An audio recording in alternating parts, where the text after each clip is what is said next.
WAKTP, les sentinelles.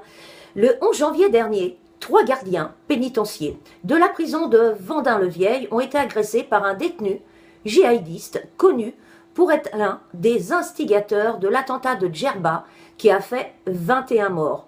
Je pense que vous vous en souvenez. Au cours de 2017, plusieurs surveillants de différentes prisons ont été également agressés. Pour le rappel, le 4 avril 2017, à Fresnes, un gardien a été lâchement agressé devant son domicile. Un détenu sorti de prison l'a attendu devant chez lui en lui disant « Tu te rappelles de moi ?» Le 11 avril 2017, c'est 106 surveillants attaqués après une rixe dans un autre centre.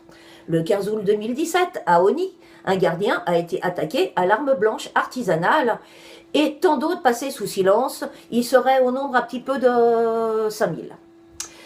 Donc, après les forces de l'ordre, les pompiers, voici la colère des employés pénitentiaires. Depuis lundi, donc, ils ont décidé de manifester pour revoir leurs conditions de travail suite au laxisme du gouvernement actuel et au gouvernement antérieur, de M. Hollande, de M. Sarkozy.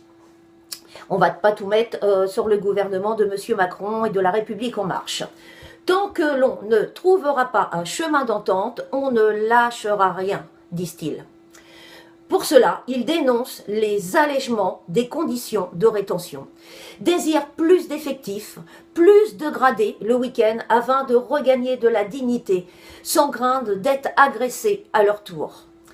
Comment, de nos jours, des détenus peuvent émettre des requêtes en justice ainsi que poursuivre l'État par rapport à leurs conditions en prison? Ne serait-il pas judicieux de bâtir des nouveaux centres de rétention pour parer à la surpopulation? Ils sont à peu près 1000 détenus pour 500 places. De rétablir également les peines planchées, l'isolement.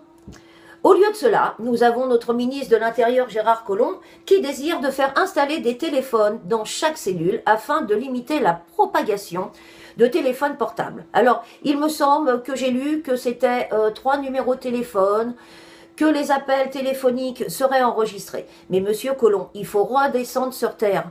Ça n'empêchera pas la propagation de téléphones portables dans les centres pénitentiaires.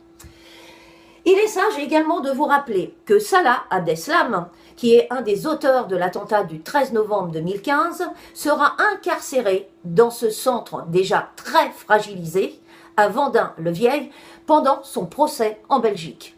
Nous sommes donc de tout cœur avec nos gardiens pénitentiaires. Nous les soutenons dans leur combat. Nous sommes là. Nous sommes les sentinelles, nous sommes la voix du peuple, nous sommes la voix de tous.